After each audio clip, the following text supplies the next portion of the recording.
राहुल गांधींच्या निवासस्थानासमोर भाजप कार्यकर्त्यांचं आंदोलन सुरू आहे। भाजप नेते सुद्धा यात सहभागी झालेले आहेत। काल महिला आरक्षण विधेयक हे बहुमताअभावी लोकसभेमध्ये नामंजूर झालं होतं।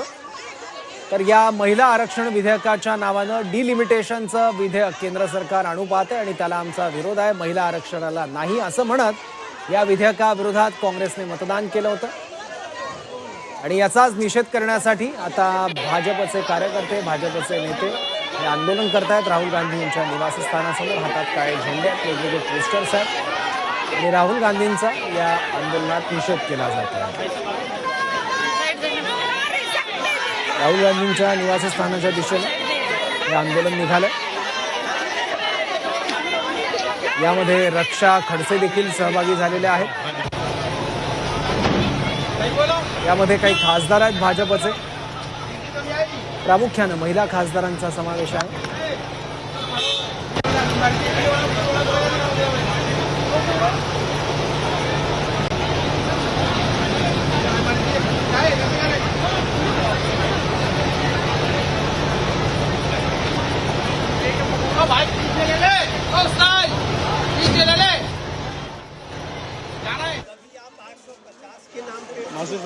हो गई दो बार तीन बार।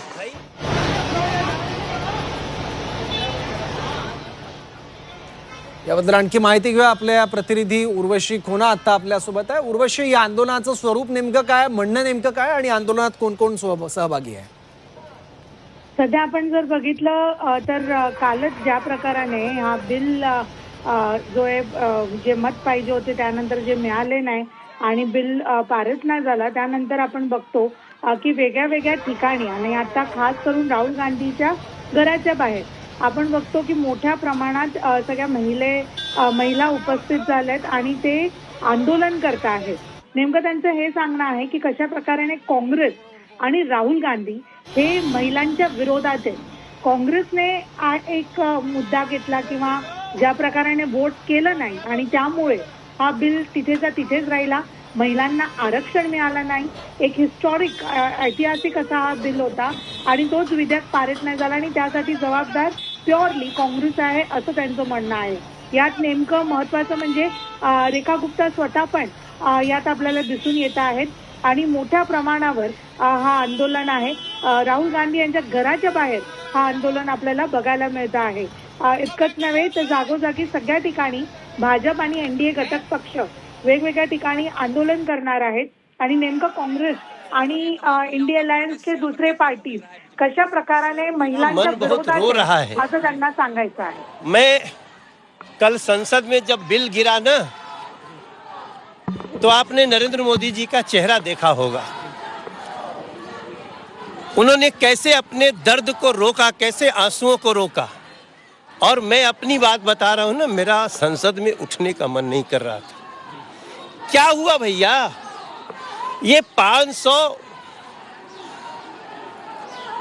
जो हमारे 2023 में महिला आरक्षण बिल लागू किया गया था, तब भी हमारे पास 2/3 बहुमत नहीं था।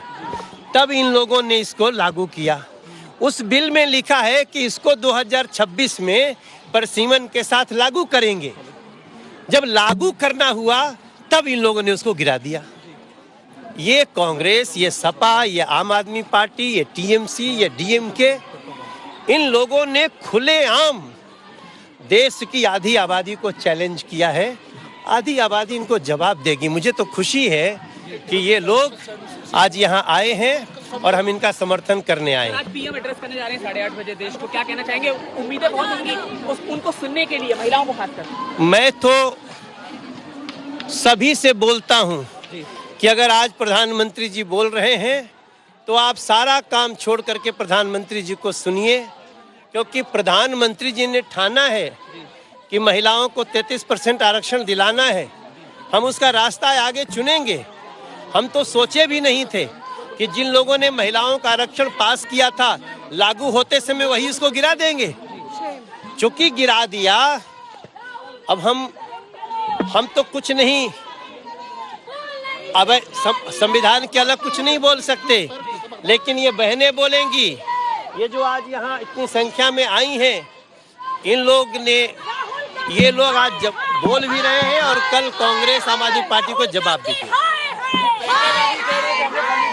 हट रहे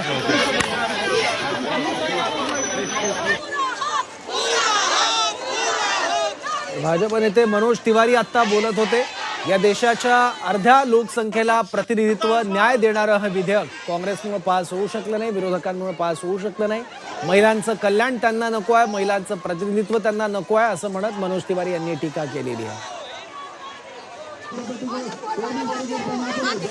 राहुल गांधींच्या निवासस्थानाच्या दिशेनं भाजप नेते आणि कार्यकर्ते जात आहेत. आंदोलन सुरू आहे. राहुल गांधींचा निषेध करण्यासाठी देशभरात भाजपकडून आंदोलन केलं जात आहे. का उल्लेख है तो अगर 23 में डिलिमिटेशन के उल्लेख का कांग्रेस पार्टी ने समर्थन किया तो कल क्यों नहीं किया? आज जब कांग्रेस क्या प्रेस कॉन्फ्रेंस हुआ उसमें बोला कि नहीं 23 का बिल लाइए उसमें डिलिमिटेशन है. नहीं, लेकिन हम डिलिमिटेशन को मानते नहीं तो फिर करेंगे कैसे? तो ये खिलखिला के राजनीति करना तो बड़ा आसान है, लेकिन अगर आप फैक्चुअल कॉन्स्टिट्यूशनल प्रोसेस पे जाएं तो कांग्रेस पार्टी क्या चाहती है कि ऐसा कोई घिचपिच हो जो कल को जुडिशियल स्क्रूटनी सुप्रीम कोर्ट में विथस्टैंड ना कर सके. तो साफ साफ बोले ना, तमाशा क्यों करते हैं? हिम्मत है तो देश में आकर बोल दें सबको कि जो हम हर दिन तमाशा करते हैं उसके पीछे मंशा यही है. बता दे कांग्रेस पार्टी हिम्मत है तो. एक आखिरी सवाल, एंटी वुमेन का डेंट ऑपोजिशन के इमेज पर लगा है, ऐसे में डीएमके और टीएमसी का कहना है. तर स्मृती इराणी यांनी देखील टीका केलेली आणि प्रश्न उपस्थित केला आहे काँग्रेसच्या भूमिकेवरून. काल महिला आरक्षण विधेयक लोकसभेत मांडण्यात आलेलं होतं. त्यासाठी गरजेची होती 352 मतं, पण विधेयकाच्या बाजूनं केवळ 298 मतं पडली आहेत आणि विरोधात 230. पण 2/3 बहुमत लागतं लोकसभेत जर कुठलं विधेयक पारित करायचं असेल तर, आणि 2/3 बहुमत हे मिळू शकलं नाहीये. विरोधकांना महिला आरक्षण विधेयक मंजूर करण्यासाठी पाठिंबा देण्याचं आवाहन अमित शहांकडून भाजपकडून केंद्र सरकारकडून करण्यात आलं होतं. पण महिला आरक्षणाच्या आडून डिलिमिटेशन विधेयक रेटलं जातंय असा आरोप विरोधकांनी केलेला होता. त्यामुळे स्वतंत्र महिला आरक्षण विधेयक तुम्ही आणा जुनं, आणि आम्ही 100% त्याला पाठिंबा देऊ अशी भूमिका राहुल गांधींनी घेतलेली होती. पण आता तुम्ही महिलांचे विरोधक आहात, महिलांचं आरक्षण किंवा महिलांना आरक्षण देणं हे तुम्हाला मान्य नाही असं म्हणत भाजपकडून आता देशभरात आंदोलन केलं जातं. दिल्लीतल्या आंदोलनाची दृश्य आहेत. भाजपचे कार्यकर्ते मोठ्या संख्येने जमले आहेत. यामध्ये भाजपचे काही खासदार नेते देखील आहेत जे आंदोलनात सहभागी झाले. भाजप आणि भाजपच्या मित्रपक्षांचं हे आंदोलन सुरू आहे. हातात काय झेंडे आहेत, काय फ्लेक्स आहेत, घोषणाबाजी देखील केली जाते राहुल गांधी यांच्या विरोधात. जो स्टाफ है सामने बैरिकेड्स पे ध्यान रहे कि बैरिकेड्स पे ना चढ़े लोग, उनको समझाएं आप लोग कि बैरिकेड्स पे ना चढ़े.